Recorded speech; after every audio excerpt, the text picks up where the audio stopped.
처음엔 일방적이었습니다. 세계 패권을 쥔 나라의 아빠, 누구도 버티지 못하리라 생각했습니다. 그런데 한국은 달랐고 굴복은 없었습니다. 원한다면 조건도 따르라. 세계를 멈추게 한 발언과 단호한 목소리에 워싱턴은 흔들렸죠. 강자가 주도하던 협상장은 단숨에 뒤집혔습니다. 그리고 세계는 목격했습니다. 한국이라는 나라가 거인의 멱살을 움켜쥐는 장면을 말입니다. 그날 한국은 약자가 아니라 역풍의 주인공이었습니다. 지금부터 그 놀라운 현장 속으로 들어가 보시죠. 미국에서 날아온 충격적인 이야기. 바로 시작합니다. 그리고 지금 어디에서 시청하고 계신지 댓글로 남겨주세요. 여러분의 이야기도 듣고 싶습니다.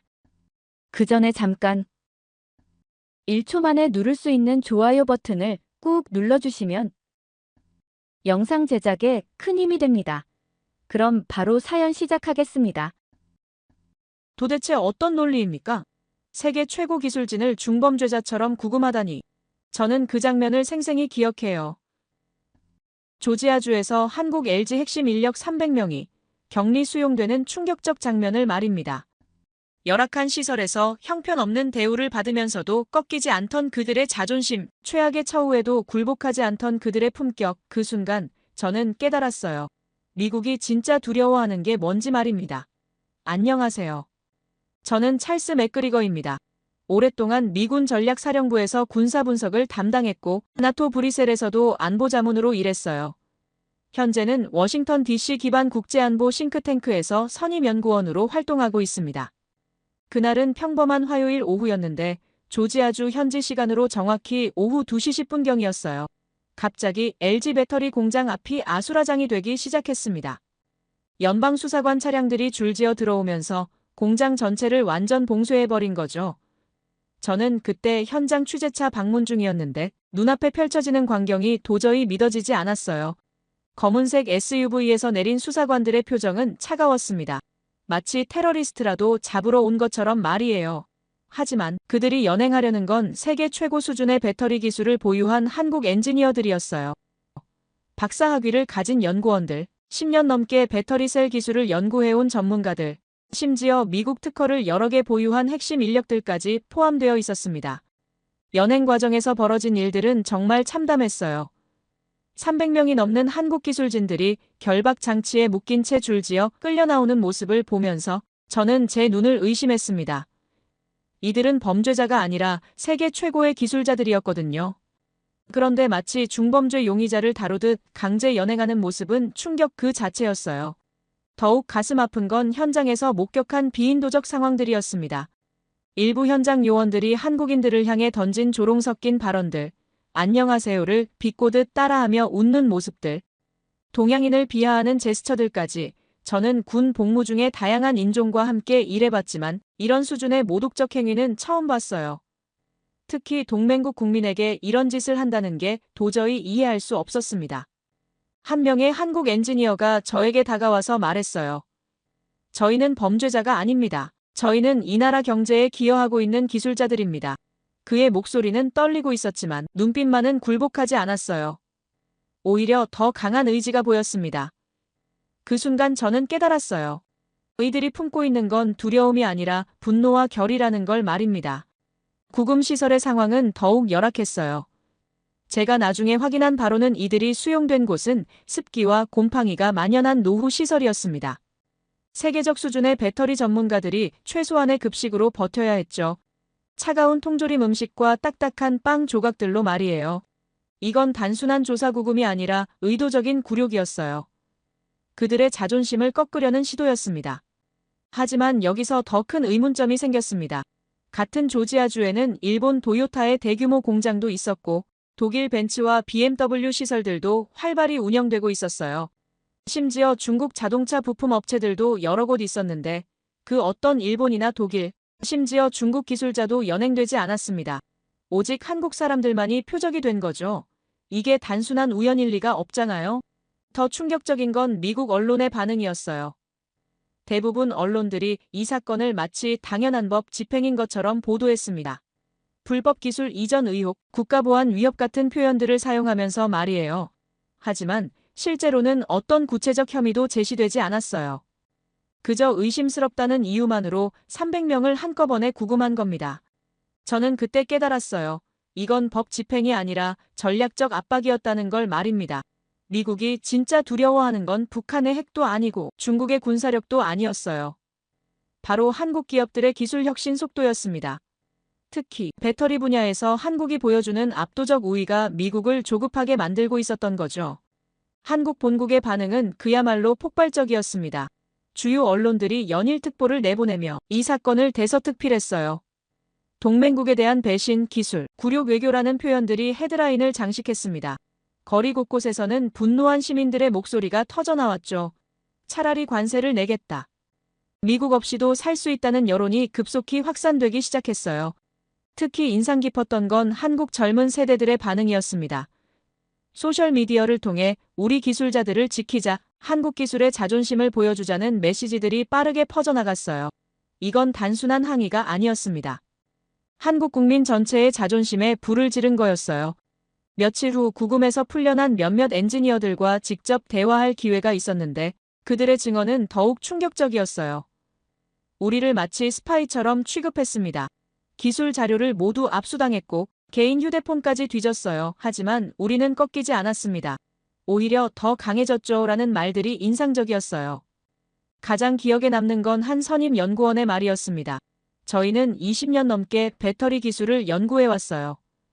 그런데 하루아침에 범죄자 취급을 받다니. 하지만 이걸로 우리가 포기할 거라고 생각한다면 큰 오산입니다. 오히려 더 좋은 기술을 만들어서 세계를 깜짝 놀래게 하겠어요라는 당당한 목소리였죠. 이 모든 상황을 지켜보면서 저는 밤잠을 이룰 수 없었습니다. 군인으로서, 그리고 안보 전문가로서 느끼는 수치감이 너무 컸거든요. 동맹국의 핵심 기술자들을 이런 식으로 대하는 게 과연 미국이 추구해온 가치에 부합하는 일일까요? 자유민주주의와 법치주의를 외치면서도 정작 우리가 하는 일은 무엇인가요? 더욱 충격적인 사실을 알게 된 건 일주일 후였어요. 이번 조치가 단순한 기업 수사가 아니라 체계적인 압박 작전의 일환이었다는 걸 말입니다. 한국 기업들의 미국 시장 진출을 견제하고 기술 우위를 약화시키려는 명확한 의도가 있었던 거죠. 하지만 미국 정책 기반자들은 중대한 계산착오를 범했어요. 한국과 한국 국민들의 자존심을 완전히 과소평가한 겁니다. 쇠사슬에 묶인 건 한국인이 아니라 미국의 신뢰였습니다. 나는 동맹이라는 단어가 이토록 공허할 줄 몰랐어요. 일본은 건드리지 않고 한국만 표적이 됐다는 사실, 그날 이후 나는 미국의 진짜 의도를 의심하기 시작했습니다. 하지만 한국의 반응은 예상과 완전히 달랐어요. 굴복하는 대신 오히려 더 단단해졌습니다. 정부는 공개적으로 강력한 항해 성명을 발표했고 기업들은 미국 의존도를 줄이는 구체적 방안들을 모색하기 시작했어요. 이건 단순한 일시적 위기가 아니라 한국이 진정한 독립을 향해 나아가는 전환점이 될 것 같았습니다. 그 순간 저는 깨달았어요. 한국은 일본과 근본적으로 다르다는 걸 말입니다. 압박을 받으면 굴복하는 게 아니라 더 강하게 맞서는 특별한 민족성을 가지고 있었어요. 이건 단순한 기업 간 분쟁을 넘어서 앞으로 다가올 세계 질서 변화의 전초전이었습니다. 조지아 사건이 터진 지 보름쯤 지난 9월 중순, 상황은 더욱 악화되기 시작했어요. 미국 정부가 한국에 대해 전례 없는 요구를 해온 겁니다. 그 내용을 처음 들었을 때 저는 귀를 의심했어요. 3,500억 달러를 현금으로 내놓으라는 거였습니다. 안 그러면 모든 한국 제품에 25% 관세를 부과하겠다는 협박과 함께 말이에요. 이건 동맹을 향한 협상이 아니라 적국을 향한 협박이었습니다. 저는 군사 전문가로서 이런 식의 압박을 많이 봐왔지만 동맹국에게 이런 식으로 나오는 건 처음이었어요. 더욱 가슴 아픈 건 미국 정부가 이 요구를 정당화하는 방식이었습니다. 한국의 대미 무역 흑자가 너무 크다. 안보 비용을 분담해야 한다는 명분을 내세우면서 말이에요. 하지만 여기서 중요한 건 일본과의 차이였습니다. 일본은 달러와 엔화 간 무제한 통화 스와프 협정을 맺고 있어요. 기축 통화인 달러를 언제든 조달할 수 있다는 뜻이죠. 반면 한국은 그런 특혜가 없었습니다. 외환 보유고만으로 3,500억 달러를 감당하기엔 부담이 클 수밖에 없었어요. 미국 정부의 계산은 단순했어요. 한국이 선택할 수 있는 옵션은 두 가지뿐이라고 본 거죠. 거액의 현금을 내거나 아니면 25%라는 살인적 관세를 감수하거나 어느 쪽을 선택하든 한국 경제에는 큰 타격이 될 거라고 판단한 겁니다. 하지만 미국은 한국을 완전히 잘못 읽었어요. 한국 정부의 반응은 예상을 뛰어넘는 것이었습니다. 며칠간 침묵을 지키던 한국이 갑자기 기자회견을 열었어요. 그리고 전 세계를 깜짝 놀라게 할 역제안을 내놓았습니다. 그렇다면 미국은 한국과 무제한 달러 스와프 협정을 체결하라는 거였어요. 저는 그 순간을 생생히 기억해요. 한국 정부는 차분하지만 단호한 목소리로 말했습니다. 만약 미국이 한국에게 3,500억 달러를 요구한다면 우리도 조건이 있다. 일본처럼 무제한 달러 스와프를 보장하라. 그렇지 않으면 이건 공정한 거래가 아니다. 이 말을 들은 순간 저는 소름이 돋았어요. 트럼프는 칼을 빼들었지만 한국은 방패가 아니라 거울을 내민 겁니다. 협상장은 흔들렸어요. 더 이상 미국만의 게임이 아니었습니다. 나는 군인으로서 느꼈어요. 주도권은 이미 한국으로 넘어가고 있다는 걸 말입니다. 미국 정부 관계자들의 당황스러운 반응이 언론을 통해 새어나오기 시작했어요. 예상하지 못한 제안이다. 검토가 필요하다는 애매한 답변들이 나왔죠. 하지만 속내는 뻔했어요. 무제한 달러 스와프는 미국이 일본에게만 주는 특별한 혜택이었는데 한국에게까지 이걸 확대하면 달러의 독점적 지위가 흔들릴 수 있었거든요. 더욱 놀라운 건 미국 내 학계의 반응이었습니다. 경제학자 딘 베이커가 공개적으로 발언했어요. 한국이 차라리 관세를 내는 게 나을 수도 있다. 3,500억 달러는 터무니없는 요구다라고 말이에요. 미국 학자조차 한국 편에 선 거죠. 이건 정말 예상 못한 전개였어요. 그런데 여기서 더 큰 문제가 드러났습니다. 미국이 제시한 무역 통계 자체가 왜곡된 것이었어요. 한국이 미국에 수출하는 공장 건설 장비들을 모두 대미 무역 흑자로 계산한 겁니다. 하지만 실제로는 한국 기업들이 미국 경제 발전을 위해 투자한 LG 배터리 공장, 삼성 반도체 공장, 현대차 생산 기지들 말입니다. 저는 이 통계 조작을 확인하고 나서 정말 화가 났어요. 한국 기업들이 미국 일자리 창출에 기여하고 있는데 그걸 무역 적자의 원인으로 둔갑시킨 거잖아요. 조지아주 LG 공장만 해도 지역에 수만 개의 일자리를 만들었는데 그 건설 장비 수입을 문제 삼다니 이건 양심의 문제였어요. 한국 언론들의 반응도 폭발적이었습니다. 미국의 이중잣대, 통계 조작까지 동원한 압박이라는 헤드라인들이 쏟아졌어요. 특히 한국 경제 전문가들이 나서서 미국의 주장을 조목조목 반박하기 시작했죠. 우리가 미국에 투자한 돈이 얼마인데 그걸 무역 적자라고 하느냐는 분노의 목소리들이 터져나왔습니다. 더욱 인상적인 건 한국 기업들의 단합된 반응이었어요. 삼성, LG, 현대차, SK 등 주요 대기업 CEO들이 공동 성명을 발표했습니다. 우리는 미국의 부당한 요구에 굴복하지 않겠다. 필요하다면 다른 시장으로 방향을 틀 준비가 되어 있다는 내용이었어요. 이런 결집력을 보인 건 처음이었죠. 국제사회의 반응도 흥미로웠어요. 유럽연합은 공식적으로는 중립을 지켰지만 비공식적으로는 한국을 지지하는 목소리들이 나오기 시작했어요. 미국의 일방적 압박은 국제 경제 질서를 해친다는 우려들이 제기됐습니다. 중국 역시 이 상황을 예의주시하고 있었어요. 한국에 대한 미국의 압박이 성공하면 자신들도 더 큰 압력을 받을 수 있다는 걸 알고 있었거든요. 가장 충격적이었던 건 월스트리트의 반응이었어요. 주요 투자은행들이 내부 보고서에서 한국의 역제안은 합리적이다라는 분석을 내놓기 시작한 겁니다.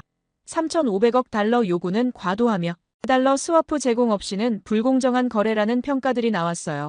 미국이 당황하는 걸 본 건 정말 오랜만이었습니다. 저는 이 모든 상황을 지켜보면서 깨달았어요. 한국이 더 이상 미국의 일방적 요구를 수용하는 나라가 아니라는 걸 말입니다. 오히려 미국을 당황하게 만들 수 있는 전략적 사고를 가진 나라로 성장했어요. 이건 단순한 경제 분쟁을 넘어서 국제 정치의 판도를 바꿀 수 있는 변화였습니다. 한국의 역제안 이후 미국 정부 내부에서도 의견이 분분해지기 시작했어요. 강경파들은 여전히 압박을 가하자고 주장했지만 온건파들은 이렇게 나가면 한국을 완전히 잃을 수도 있다는 우려를 표명했습니다. 특히 국방부에서는 한반도 안보 문제 때문에 한국과의 관계 악화를 우려하고 있었어요. 며칠 후 한국 정부는 추가 성명을 발표했습니다. 우리는 공정한 파트너십을 원한다. 하지만 일방적 압박은 받아들일 수 없다. 미국이 진정한 동맹을 원한다면 상호 존중에 기반한 관계를 만들어가자는 내용이었어요. 이 말을 듣는 순간 저는 확신했습니다. 한국은 이제 완전히 다른 나라가 되었다는 걸 말이에요. 그때부터 저는 한국을 새로운 시각으로 보기 시작했어요. 단순히 미국의 보호를 받는 약소국이 아니라 자신만의 전략과 원칙을 가진 당당한 파트너로 말입니다. 그리고 이런 변화가 앞으로 동아시아는 물론 세계 질서에 어떤 영향을 미칠지 정말 궁금해지기 시작했습니다. 한국의 역제안 이후 며칠이 지나면서 저는 더 깊은 문제를 발견하기 시작했어요. 미국이 한국에 3,500억 달러를 요구하는 진짜 이유가 무엇인지 파악하게 된 겁니다. 그것은 바로 미국 자체의 구조적 위기였어요. 나는 미국의 군인이었습니다. 그러나 달러의 균열은 총보다 두려웠어요.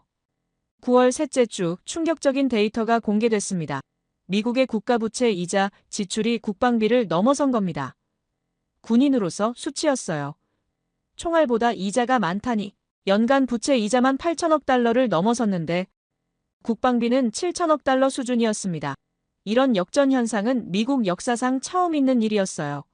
더욱 심각한 건 이 추세가 계속 악화되고 있다는 점이었습니다. 연방준비은행의 내부 보고서에 따르면 앞으로 10년 안에 부채 이자 지출이 국방비의 2배까지 늘어날 가능성이 높다고 나왔어요. 이건 단순한 재정 문제가 아니라 국가 안보의 근본을 흔드는 위기였습니다. 제가 나토에서 일할 때부터 느꼈던 변화가 이제 명확해졌어요. 미국은 강철을 잃고 금융에 매달렸습니다. 2000년대 이후 제조업의 해외 이전이 가속화되면서 미국 경제는 점점 더 금융업과 서비스업에 의존하게 됐어요. 실물 경제의 기반은 약해지고 부채와 무역 적자 구조만 고착화된 겁니다. 특히 충격적이었던 건 제조업 공동화 현상이었어요. 1980년대만 해도 미국 GDP에서 제조업이 차지하는 비중이 20% 이상이었는데 지금은 12%도 안 돼요. 반면 중국은 30%에 육박하고 있습니다. 이런 상황에서 미국이 한국 같은 제조업 강국을 압박하는 건 아이러니였어요. 더욱 심각한 변화는 달러 패권의 흔들림이었습니다. 세계는 더 이상 달러만 바라보지 않고 있어요. 암호화폐 기반의 스테이블 코인들이 급속히 확산되고 있고 브릭스 국가들의 금 매입량도 기록적 수준으로 늘어났습니다.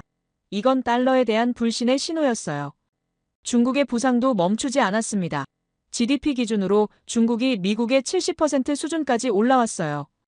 이건 역사학자들이 말하는 투키디데스 함정의 전형적 상황입니다. 기존 패권국과 신흥, 강국 간 충돌이 불가피해지는 지점이죠. 중국은 이미 그림자를 넘어섰어요. 이런 상황에서 한국의 위치는 정말 독특했습니다. 그 균열 사이 작지만 강한 한국이 있었어요.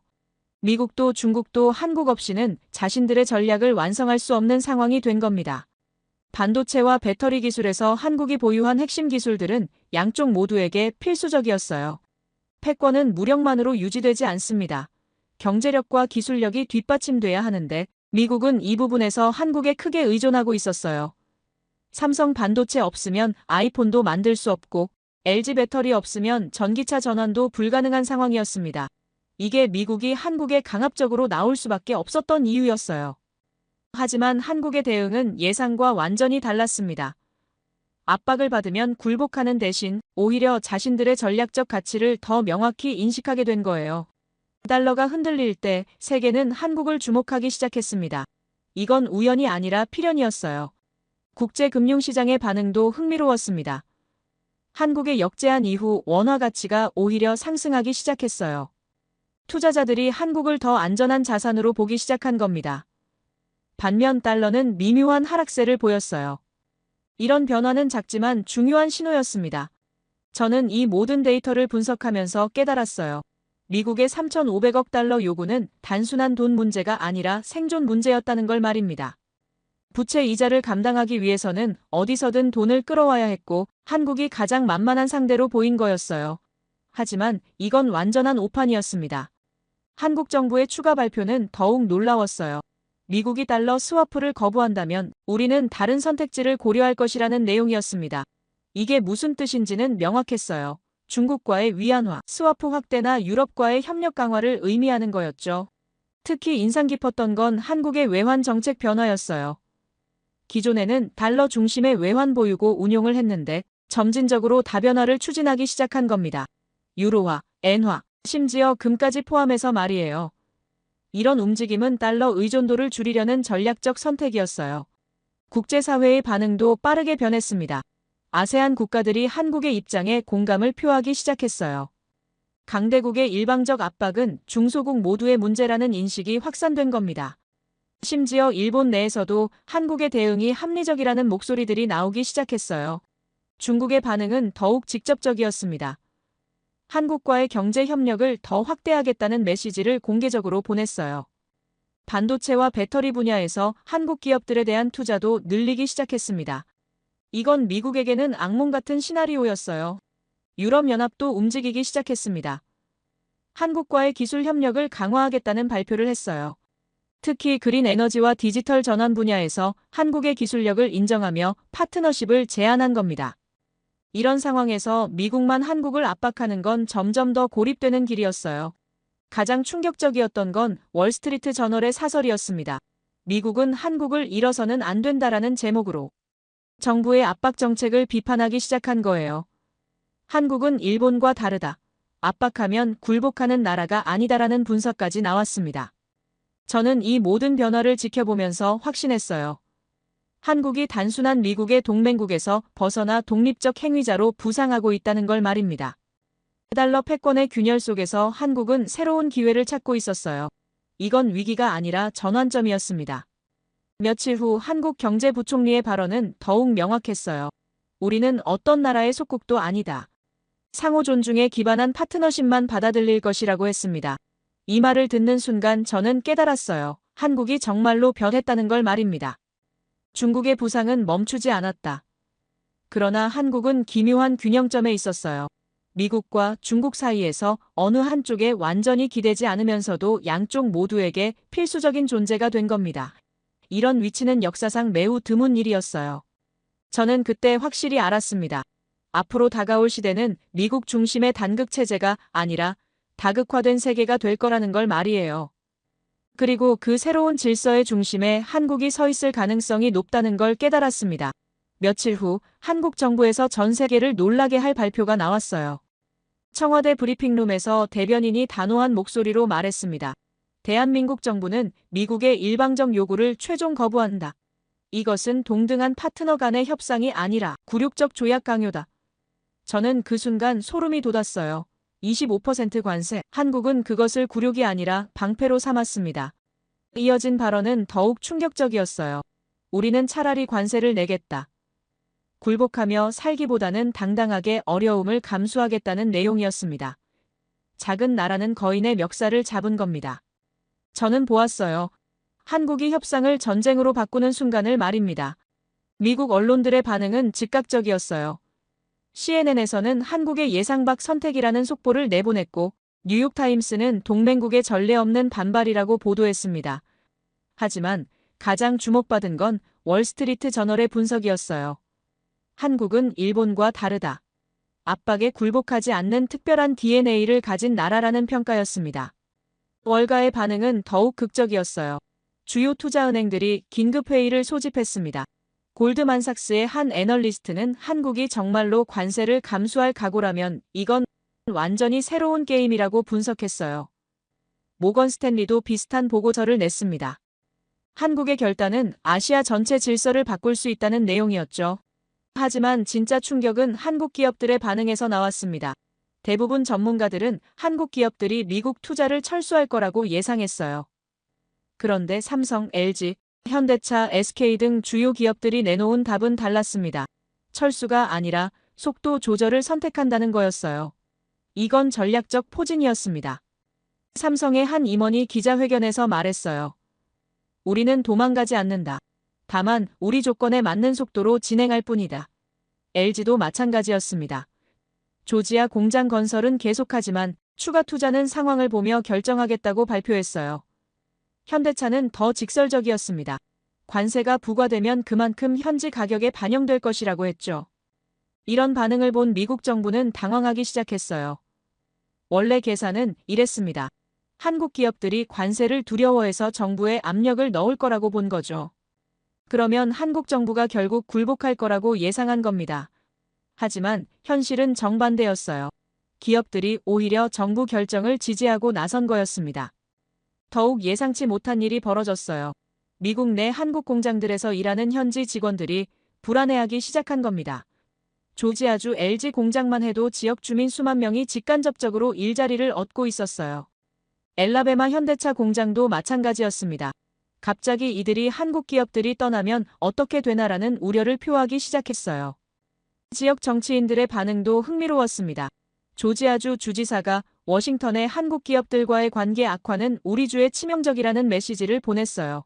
엘라베마주 의회도 비슷한 성명을 냈습니다.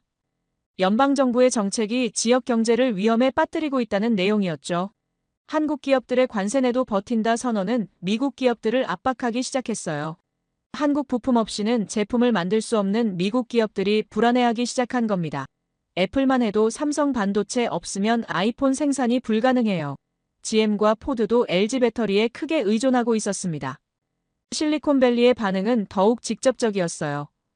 구글, 마이크로소프트, 메타 등 빅테크 기업들이 비공식적으로 한국과의 관계 악화를 우려한다는 메시지를 정부에 전달하기 시작했습니다. 이들에게 한국은 단순한 부품 공급업체가 아니라 핵심 파트너였어요. 더욱 충격적인 일이 벌어졌습니다. 며칠 후 트럼프가 공개 발언을 했는데 그 내용이 가관이었어요. 한국이 원한다면 비자 문제는 해결해주겠다. 대신 기술을 좀 나눠달라는 식으로 말한 겁니다. 트럼프는 체면을 구겼고 한국은 자존심을 지켰어요. 이 발언을 듣고 저는 깨달았어요. 미국이 얼마나 절망적인 상황에 있는지를 말입니다. 강압으로 시작했던 협상이 이제는 애걸하는 수준까지 내려간 거였어요. 특히 기술을 나눠달라는 표현은 한국의 기술력을 공식 인정하는 것과 다름없었습니다. 한국 언론들의 반응은 폭발적이었어요. 트럼프의 굴복, 기술 강국 한국의 위상이라는 헤드라인들이 쏟아졌습니다. 특히 젊은 세대들의 반응이 뜨거웠어요. 우리 기술이 이렇게 대단했구나라는 자부심이 SNS를 통해 확산됐죠. 국제사회의 평가도 바뀌기 시작했어요. 영국 파이낸셜 타임스는 한국의 당당한 선택이 새로운 모델을 제시했다고 분석했습니다. 독일 언론들도 작은 나라가 강대국에 굴복하지 않는 사례로 한국을 소개하기 시작했어요. 아시아 국가들의 반응은 더욱 주목할 만했습니다. 베트남, 태국, 인도네시아 등이 한국의 대응을 모범 사례로 언급하기 시작한 겁니다. 강대국의 압박에도 굴복하지 않는 방법을 배우려는 움직임이 나타났어요. 이건 미국에게는 악몽 같은 시나리오였습니다. 중국의 반응도 흥미로웠어요. 공식적으로는 중립을 지켰지만 비공식적으로는 한국을 지지하는 메시지들이 나오기 시작했습니다. 한국의 선택이 정당하다. 강대국의 일방적 압박은 국제법에 어긋난다는 논평들이 중국 학계에서 나왔어요. 가장 놀라웠던 건 일본의 반응이었습니다. 일본 언론 중 일부가 한국의 당당함을 배워야 한다는 기사를 내보내기 시작한 거예요. 우리는 왜 항상 굴복만 했을까라는 자성의 목소리들도 나왔습니다. 이건 정말 예상치 못한 변화였어요. 미국 내부에서도 균열이 생기기 시작했습니다. 민주당 일부에서 트럼프의 한국 압박 정책이 잘못됐다는 비판이 나오기 시작했어요. 심지어 공화당 내에서도 동맹국을 너무 밀어붙이는 게 아니냐는 우려 목소리들이 들렸습니다. 한국의 관세 수용 선언 이후 일주일이 지나자 상황은 완전히 뒤바뀌었어요. 압박을 받던 한국이 오히려 주도권을 쥐게 된 겁니다. 미국이 당황하고 세계가 주목하고 동맹국들이 배우려 하는 상황이 됐어요. 저는 이 모든 변화를 지켜보면서 확신했습니다. 한국은 이제 완전히 다른 차원의 국가가 됐다는 걸 말이에요. 굴복하는 대신 맞서고 도망가는 대신 버티고 애걸하는 대신 당당하게 선택하는 나라로 변한 겁니다. 이건 한국사에서 정말 중요한 전환점이었어요. 한국 정부의 당당한 선택 이후 저는 한국 기업들의 진짜 실력이 어느 정도인지 확인해보고 싶었어요.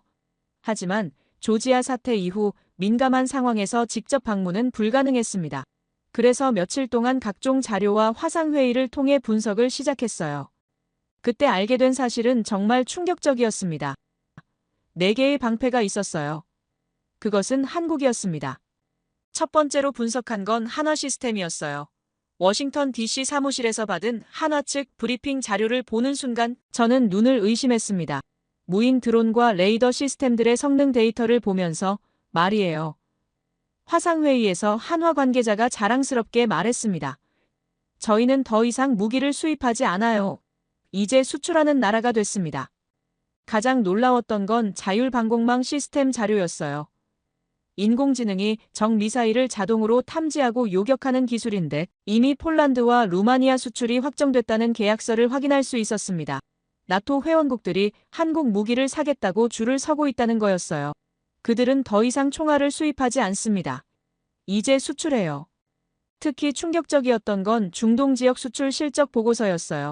UAE의 천공방공 미사일 수출 계약서와 사우디아라비아와의 대규모 딜 문서들을 검토하면서 깨달았습니다. 무기를 사던 나라에서 무기를 파는 나라로 완전히 바뀐 거였어요.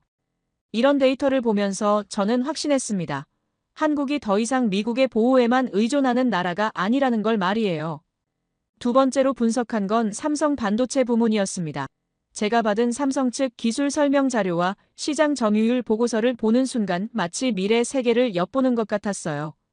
AI의 뇌는 한국에서 태어나고 있었어요.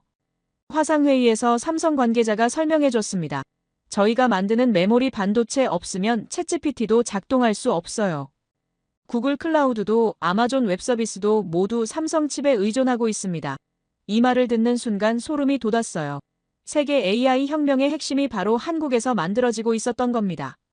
더욱 놀라운 건 시장 점유율 데이터였어요. 전 세계 메모리 반도체의 40% 이상을 삼성이 생산하고 있다고 나와 있었습니다.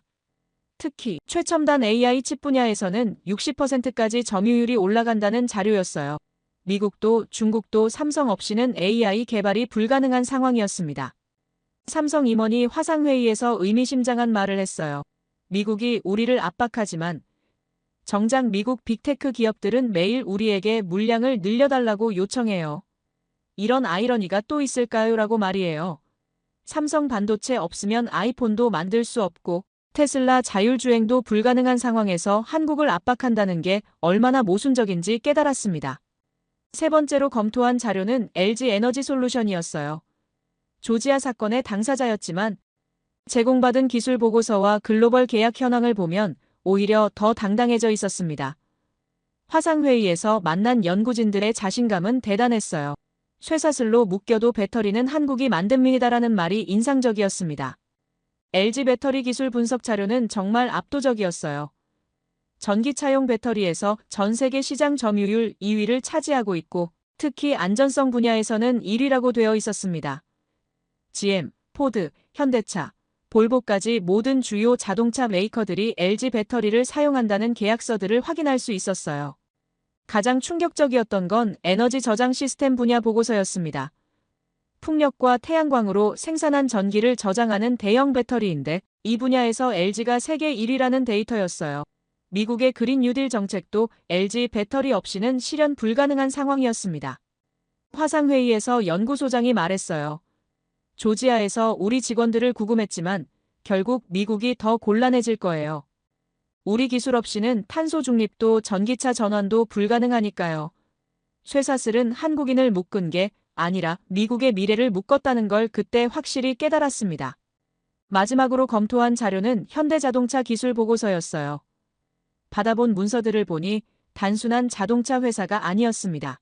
미래 모빌리티의 전체 생태계를 구축하고 있었어요. 전기차는 물론이고 자율주행, 심지어 하늘을 나는 자동차까지 개발하고 있다는 자료였습니다. 현대차의 전기차 기술 분석서는 이미 세계 톱 수준에 도달했다고 보여주고 있었어요. 아이오닉 시리즈는 유럽에서 테슬라와 당당히 경쟁하고 있고 제네시스 전기차는 미국 프리미엄 시장에서 인정받고 있다는 판매 데이터였어요. 특히 800V 초고속 충전 기술은 세계 최고 수준이라는 기술 분석 보고서였습니다. 하지만 정말 놀라웠던 건 UAM 개발 계획서였습니다. 도심 항공 모빌리티라고 불리는 하늘을 나는 자동차의 시제품 사진과 개발 일정표를 보면서 말이에요. 화상회의에서 연구원이 말했습니다. 2030년부터 상용화 예정이에요. 서울 강남에서 인천공항까지 20분이면 갈 수 있을 겁니다. 수소차 기술 데이터도 압도적이었어요. 넥소는 이미 전 세계 수소차 시장의 70% 이상을 점유하고 있다는 시장 분석 자료였습니다. 심지어 수소 트럭까지 개발해서 유럽에 수출하고 있다는 계약 문서들도 확인했어요. 한국의 기술은 도로와 하늘을 동시에 지배하고 있었습니다. 현대차 임원이 화상회의에서 자랑스럽게 말했어요. 우리는 단순한 자동차 회사가 아니에요. 미래 모빌리티 전체를 책임지는 기업입니다. 땅 위로, 바다 위로, 하늘로까지 사람들을 이동시키는 모든 수단을 만들고 있어요. 이 말을 들으면서 저는 깨달았습니다. 현대차가 추구하는 건 단순한 교통수단이 아니라 인류의 이동 방식 자체를 바꾸는 혁명이라는 걸 말이에요. 이 네 기업의 자료를 모두 분석한 후 저는 완전히 새로운 사실을 깨달았어요. 이들이 각각 독립적으로 움직이는 게 아니라 하나의 거대한 생태계를 이루고 있다는 걸 말입니다. 받아본 협력 계약서들을 보니 삼성이 만든 반도체가 현대차의 자율주행에 들어가고 LG 배터리가 현대차 전기차를 움직이고 한화의 레이더 기술이 자율주행 센서로 활용되고 있었어요. 세계는 한국 기술 없이는 움직이지 않습니다. 이건 과장이 아니라 각종 데이터가 보여주는 사실이었어요. AI 혁명도, 전기차 전환도, 그린에너지 전환도, 심지어 미래 전쟁도 한국 기술 없이는 불가능한 상황이었습니다. 한국의 4대 군단은 패권의 새로운 축이었어요. 특히 놀라웠던 건 이들 기업의 글로벌 투자 계획서였습니다. 미국 시장에만 의존하지 않고 유럽, 중동, 동남아시아로 다변화하고 있다는 자료들이었어요. 삼성은 텍사스와 함께 인도에도 대규모 투자 계획이 있었고 LG는 유럽과 중국에 배터리 공장 건설 일정이 잡혀 있었습니다. 현대차는 더욱 적극적인 계획을 보여줬어요.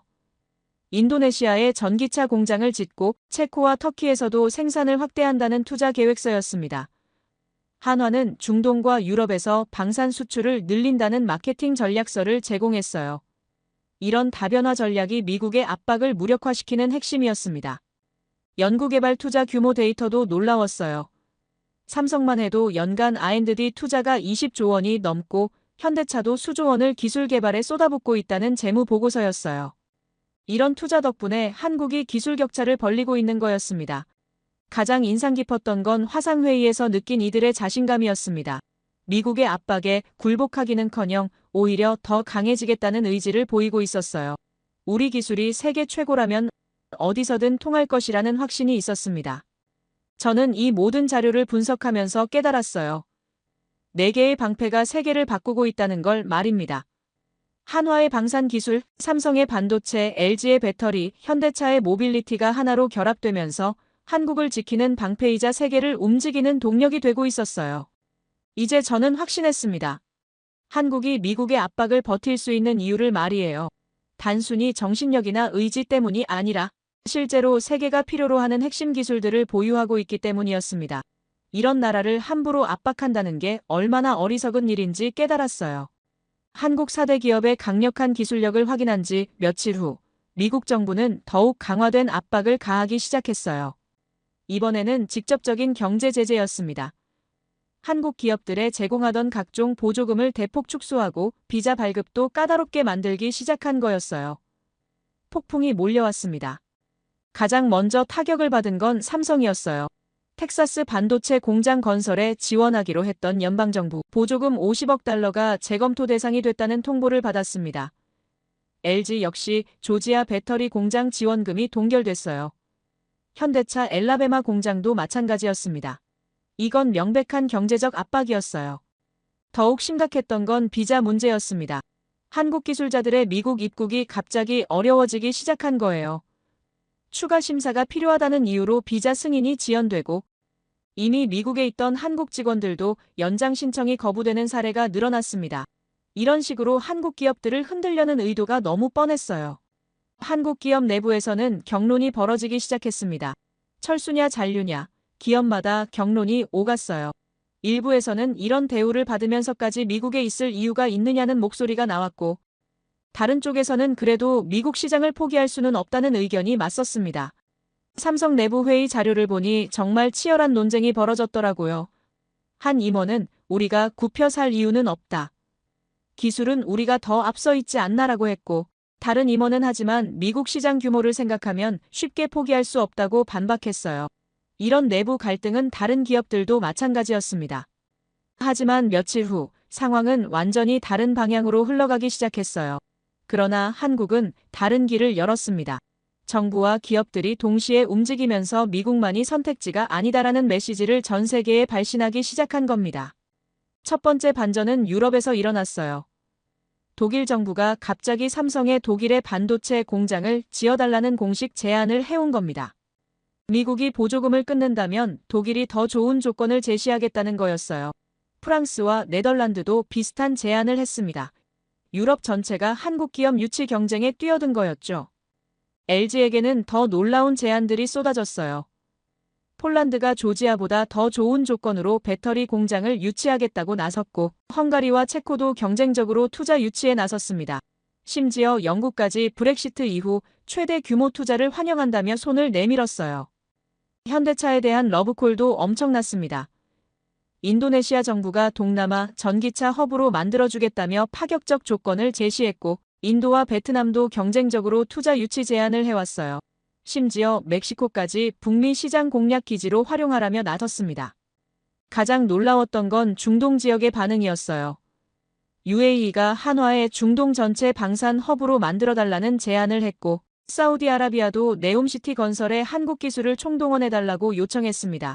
이런 제안들은 미국이 제공할 수 없는 수준의 파격적 조건들이었어요. 중국의 움직임은 더욱 직접적이었습니다. 중국 정부가 한국 4대 기업 모두에게 중국 내 연구개발센터 설립을 지원하겠다고 공식 제안한 겁니다. 특히 삼성과 SK에는 반도체 분야 합작 투자도 가능하다는 메시지까지 보냈어요. 압박은 역풍이 되어 돌아왔습니다. 이런 전 세계적 러브콜을 받으면서 한국 기업들의 자신감은 오히려 더 커졌어요. 삼성 회장이 주주총회에서 말했습니다. 세계가 우리를 원한다면 우리는 세계 어디든 갈 수 있다. LG 회장도 미국이 문을 닫으면 다른 곳에서 더 큰 문이 열린다고 했어요. 현대차는 더욱 적극적이었습니다. 글로벌 전기차 시대의 지역 편중은 위험하다. 이번 기회에 진정한 글로벌 기업으로 도약하겠다고 선언했어요. 한화도 방산 수출에서 특정 국가 의존도를 줄이고 다변화하겠다고 발표했습니다. 한국 정부의 대응은 더욱 전략적이었어요. 며칠 후 경제부총리가 기자회견을 열어서 말했습니다. 우리는 어떤 나라의 종속국이 아니다. 상호 존중과 윈-윈을 추구하는 파트너와만 협력할 것이다. 이 발언은 전 세계 언론의 주목을 받았어요. 정부는 구체적인 다변화 전략도 발표했습니다. K-테크 글로벌 이니셔티브라는 이름으로 유럽, 중동, 동남아시아와의 기술 협력을 대폭 확대하겠다고 했어요. 특히 디지털 실크로드 구축을 통해 아시아 전체의 기술 생태계를 한국이 주도하겠다는 야심찬 계획이었습니다. 국제사회의 반응도 빠르게 변했어요. 영국 파이낸셜 타임스가 한국의 기술 외교가 새로운 모델을 제시하고 있다고 분석했고, 독일 언론들도 작은 나라가 보여주는 당당한 자세로 한국을 소개하기 시작했어요. 아세안 국가들의 반응은 더욱 적극적이었습니다. 싱가포르 총리가 한국의 선택이 중소국 모두에게 희망이 된다고 공개 발언했고, 태국과 말레이시아도 강대국의 압박에 굴복하지 않는 모범 사례라고 평가했어요. 가장 주목받은 건 일본의 변화였습니다. 일본 언론 중 상당수가 한국의 당당함을 배워야 한다는 기사들을 쏟아내기 시작한 거예요. 왜 우리는 항상 눈치만 보는가라는 자성의 목소리들도 나왔어요. 심지어 일본 정치인들 중에서도 한국의 대응을 참고해야 한다는 발언들이 나오기 시작했습니다. 미국 내부에서도 균열이 더욱 커졌어요. 실리콘밸리 기업들이 한국 기업들과의 협력 중단은 우리에게도 치명적이라며 공개적으로 우려를 표했습니다. 월스트리트 투자은행들도 한국을 잃으면 아시아 전체 시장을 잃을 수 있다는 분석 보고서를 냈어요. 심지어 미국 지방정부들이 연방정부의 반기를 들기 시작했어요. 텍사스주 지사가 삼성 공장은 우리에게 필수적이다. 연방정부가 방해한다면 주 정부가 나서겠다고 선언했고, 조지아주도 LG와의 협력은 계속 유지하겠다고 발표했습니다. 세계는 한국 기술을 서로 차지하려 했어요. 미국의 압박이 오히려 한국의 전략적 가치를 전 세계에 알리는 결과가 된 겁니다. 한국은 폭풍을 피하지 않았어요. 바람을 돌려세운 거였습니다. 한 달 후 한국 정부는 글로벌 기술 파트너십 2030이라는 장기 전략을 발표했어요. 미국 의존도를 30% 이하로 줄이고 유럽 25%, 아시아 30%, 중동 아프리카 15%로 다변화하겠다는 계획이었습니다. 이건 단순한 대응이 아니라 한국이 진정한 글로벌 기술 강국으로 도약하겠다는 선언이었어요. 저는 이 모든 변화를 지켜보면서 깨달았습니다. 나는 깨달았어요. 한국은 더 이상 수동적 플레이어가 아니었습니다. 압박을 받으면 굴복하는 게 아니라 오히려 그 압박을 기회로 전환시켜 더 큰 무대로 나아가는 전략적 사고를 가진 나라로 완전히 변한 거예요. 미국의 압박은 칼바람이었지만 그것은 곧 역풍이 되어 돌아왔습니다. 한국을 약화시키려던 시도가 오히려 한국을 더 강하게 만들고 전 세계의 주목을 받게 만든 거였어요. 이런 결과를 누가 예상했을까요? 한국의 다변화 전략이 알려진 후 전 세계에서 놀라운 변화들이 일어나기 시작했어요. 처음엔 단순한 한국 기업들에 대한 모색으로 보였던 움직임이 이제는 글로벌 공급망 자체를 재편하는 거대한 흐름으로 발전한 겁니다. 나는 내 눈을 의심했어요. 세계가 한국을 바라보고 있었습니다. 첫 번째 충격은 유럽연합에서 나왔어요. 브뤼셀에서 열린 EU 정상회의에서 공식 성명이 발표됐는데 그 내용이 가관이었습니다. 유럽의 디지털 전환과 그린딜 정책은 한국 기업들 없이는 완성될 수 없다는 선언이었어요. 이건 단순한 외교사가 아니라 현실 인정이었습니다. 독일 정부도 직접 나서서 말했어요. 삼성 반도체 없으면 우리 자동차 산업이 마비된다. LG 배터리 없으면 탄소 중립은 꿈도 꿀 수 없다. 프랑스 대통령도 한국은 이제 유럽의 핵심 파트너라고 공개 발언했습니다. 이런 인정을 받는 한국을 보면서 저는 소름이 돋았어요. 더욱 놀라운 건 글로벌 표준 채택 소식이었습니다. 국제전기기술위원회에서 삼성의 AI 반도체 아키텍처를 국제 표준으로 채택한다고 발표한 거예요. AI 반도체의 표준이 서울에서 결정된 겁니다. LG 배터리도 마찬가지였어요. 전기차 배터리 안전 기준에서 LG 기술이 글로벌 표준으로 인정받았습니다. 이런 표준 채택은 단순한 기술 인정을 넘어서는 의미였어요. 앞으로 전 세계 모든 AI 칩과 전기차 배터리가 한국 기준에 맞춰 만들어진다는 뜻이었습니다. 세계 기술의 기준점이 한국으로 옮겨온 거였어요. 이보다 더 확실한 기술 패권 인정이 또 있을까요? 나토의 결정은 더욱 충격적이었습니다. 브뤼셀 나토 본부에서 긴급회의를 열어서 한국을 전략적 방산 파트너로 공식 지정한다고 발표한 거예요. 나토의 전장은 한국 무기로 채워졌습니다. 이건 정말 역사적 변화였어요. 한국이 서방 군사동맹의 핵심 무기 공급국으로 인정받은 겁니다. 이런 성과들이 연이어 나오자 한국 정부도 더욱 당당해지기 시작했어요. 외교부 장관이 기자회견에서 말했습니다. 대한민국은 이제 선택받는 나라가 되었다. 하지만 우리는 상호 존중에 기반한 파트너십만 받아들일 것이다. 이어서 나온 말이 더 강력했어요. 존중 없는 관계라면 다른 곳으로 갈 준비가 되어 있다. 이 발언은 명백히 미국을 겨냥한 것이었어요. 한국은 미국에 공개 경고를 한 겁니다. 세상은 환호했습니다. 그동안 강대국의 일방적 압박에 시달렸던 중소국들이 한국의 당당함에 박수를 보냈어요. 우리도 저렇게 할 수 있구나라는 희망을 품게 된 거였습니다. 국제 언론들의 평가는 한국에게 완전히 우호적으로 바뀌었습니다. 영국 이코노미스트가 한국이 보여주는 새로운 중견국 외교의 모델이라고 분석했고, 독일 슈피겔도 작은 나라가 거대한 변화를 이끌고 있다고 보도했어요. 가장 상징적이었던 건 파이낸셜 타임스의 헤드라인이었습니다. 한국, 더 이상 추종자가 아니다. 새로운 축이다라는 제목의 기사가 전 세계의 주목을 받았어요. 기사 내용도 인상적이었습니다. 한국은 강대국의 압박에 굴복하지 않고 오히려 자신만의 길을 개척하고 있다. 이는 21세기 국제 정치의 새로운 패러다임이라고 분석했어요. 아시아 국가들의 반응은 더욱 열광적이었습니다.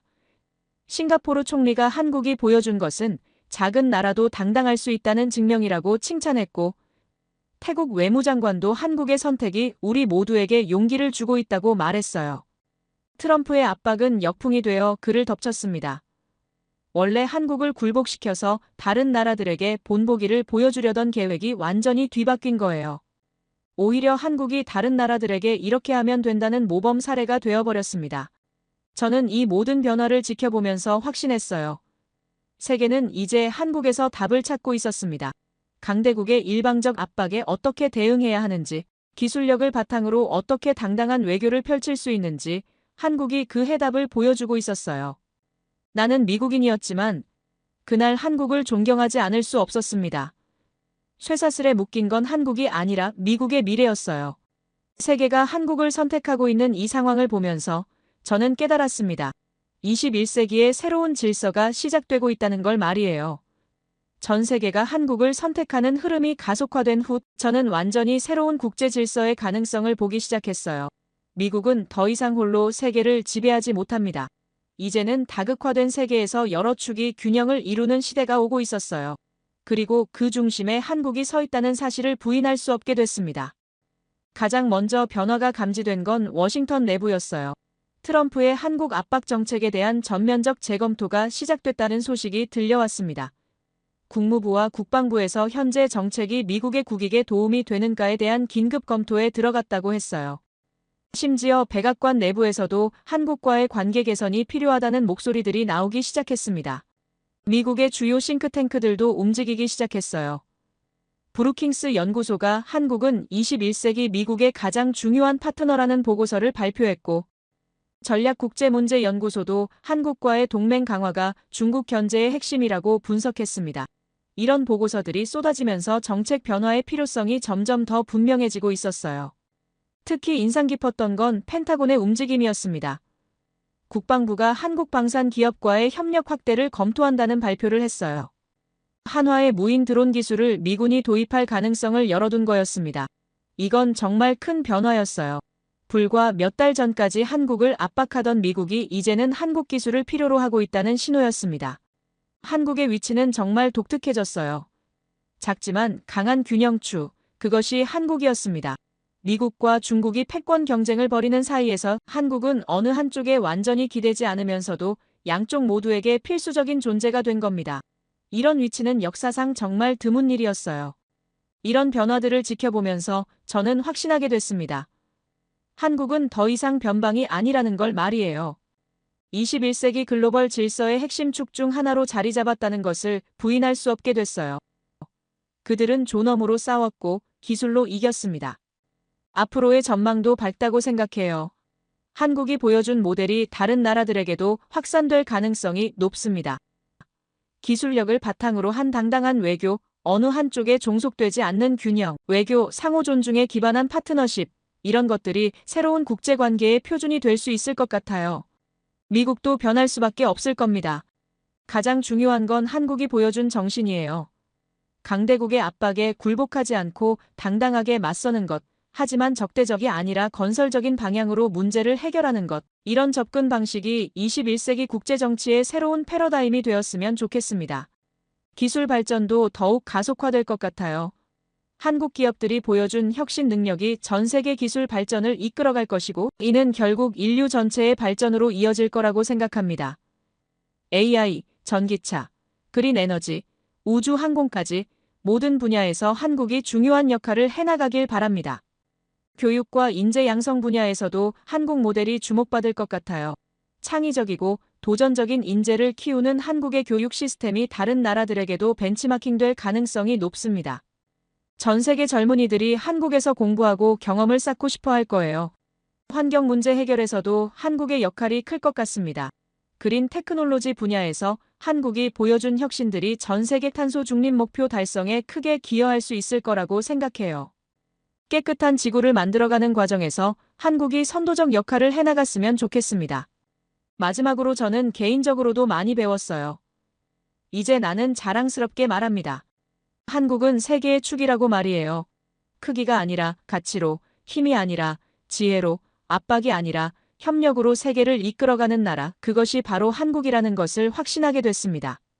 앞으로도 한국이 이런 정신과 가치를 잃지 않고 계속 발전해 나가길 바랍니다. 그리고 다른 나라들도 한국의 사례에서 배워서 더 나은 국제사회를 만들어갔으면 좋겠습니다. 상호 존중과 협력에 기반한 진정한 글로벌 공동체가 실현되길 바랍니다. 제 이야기를 끝까지 들어주셔서 감사합니다. 모두 안녕히 계세요. 오늘의 사연 어떻게 들으셨나요? 처음엔 그저 한 나라를 향한 압박으로 보였던 사건이 시간이 지나면서 오히려 흐름을 뒤집어 놓는 반전이 되었죠. 단순한 무역 문제가 아니라 기술과 자존심, 그리고 새로운 질서를 둘러싼 싸움이었던 겁니다. 누군가는 굴욕이라 불렀지만 또 다른 누군가는 새로운 기회의 시작이라 말하기도 합니다. 결국 역사는 강대국의 뜻대로만 흘러가지 않는다는 걸 보여준 셈이죠. 앞으로 이 흐름이 어떤 결과로 이어질지 그건 아직 아무도 알 수 없습니다. 여러분의 생각을 아래 댓글에 남겨주세요. 그리고 감동적인 사연을 주변 사람들과 공유하고 함께 이야기 나눠보세요. 마지막으로 1초밖에 걸리지 않는 구독과 좋아요, 알림 설정은 영상 제작에 큰 힘이 됩니다. 지금까지 감동을 담아 여러분께 진심을 전하는 감동담기였습니다. 오늘 하루도 행복한 하루 보내세요.